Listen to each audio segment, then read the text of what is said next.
Welcome to Silent Seniors No More, the 7 decisions that could change our community.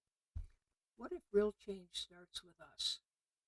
Welcome to Silent Seniors No More. This week we're going to do something a little different. Instead of focusing on conflict, division, lawsuits, and frustration, we're going to talk about hope, about leadership, about personal responsibility, and about how communities could either grow stronger together or slowly fall apart when fear, anger, and division take over. Recently, I started thinking about some ideas from the Traveler's Gift, specifically something called the 7 decisions. The more I thought about it, the more I realized these ideas don't just apply to business leaders or politicians, they apply to us, to neighborhoods, to seniors, to every person trying to make life better for the person around them. Because maybe the biggest changes in our communities don't come from Tallahassee. Maybe they start with the decisions we make every single day. Why this matters? Let's be honest. A lot of people are tired of arguing, tired of politics, tired of stress, tired of feeling ignored, and in senior communities especially, frustration spreads quickly, gossip spreads quickly, fear spreads quickly. Sometimes people stop talking to each other. Sometimes neighbors divide into groups. Sometimes people become afraid to speak up. And sometimes good people simply give up. But what if leadership isn't about titles? What if leadership is simply deciding to act differently? What if rebuilding a community starts with ordinary people making better decisions? That's what this episode is about. Decision number 1: the buck stops here. The first decision is simple: the buck stops here. In other words, we stop waiting for someone else to fix everything. Now, that doesn't mean management has no responsibility. That doesn't mean government agencies should not do their job. It doesn't mean HOA boards don't matter. They do. But strong communities are not built by a handful of people at the top. They're built by neighbors, by residents who care enough to participate, residents who volunteer, residents who help someone struggling, residents who attend meetings instead of complaining from the sidelines, residents who choose solutions instead of constant negativity. Positive change begins the moment we stop saying, someone should do something, and start saying, what can I do? Decision number 2: I will seek wisdom. This one may be more important today than ever before. I will seek wisdom. Wisdom means slowing down before reacting. It means listening before judging. It means learning facts instead of spreading rumors. Every community has gossip. Every neighborhood has stories. But wisdom asks, do I actually know the truth?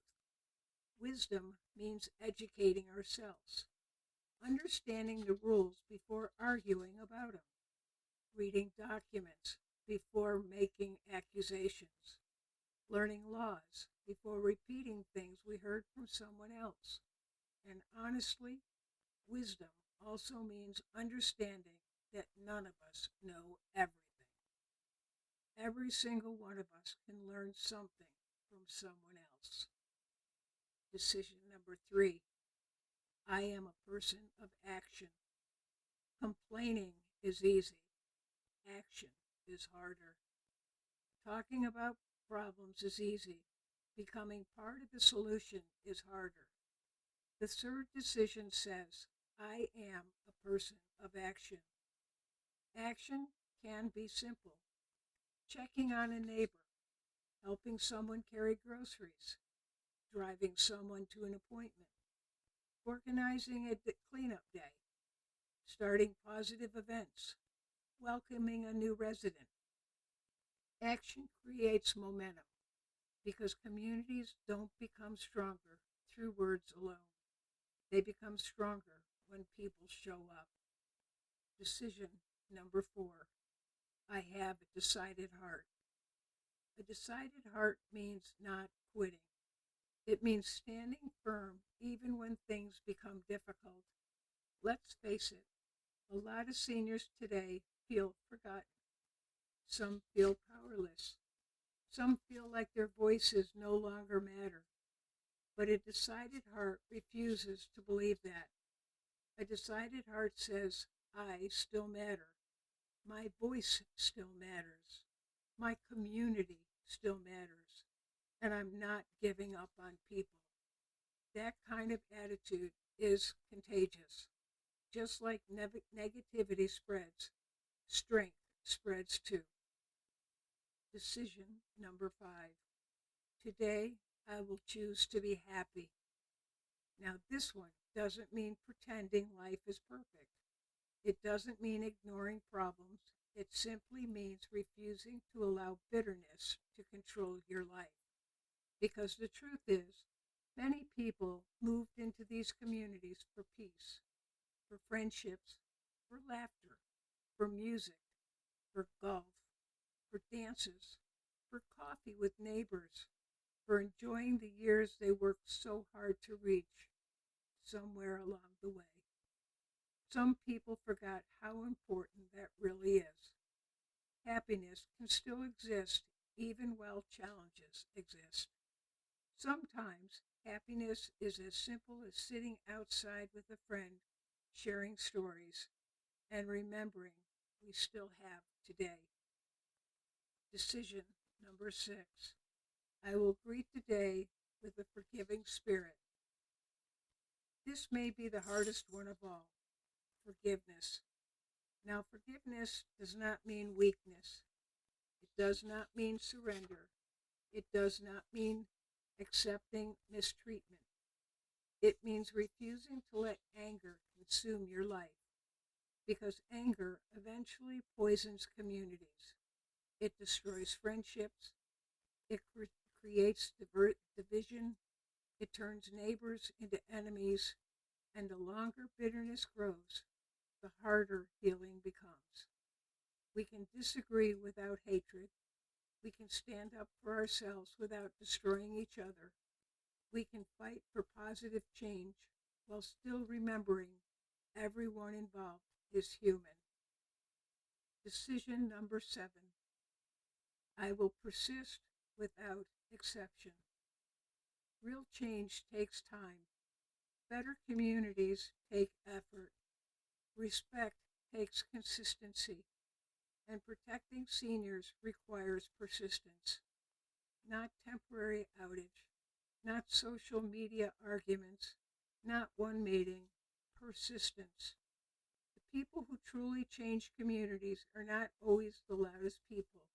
They're the people who keep showing up, the people who continue helping, the people who continue caring, the people who refuse to quit on each other.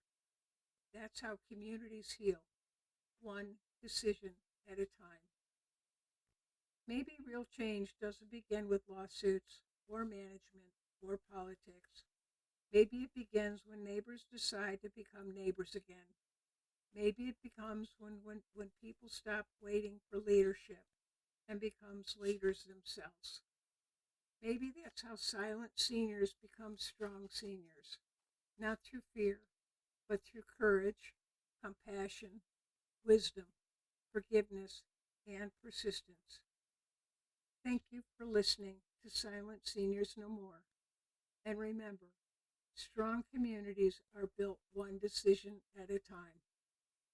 This podcast reflects personal opinions, experiences, public documents, and discussions involving issues affecting residents and senior communities. Listeners are encouraged to do their own research and seek professional legal advice when necessary.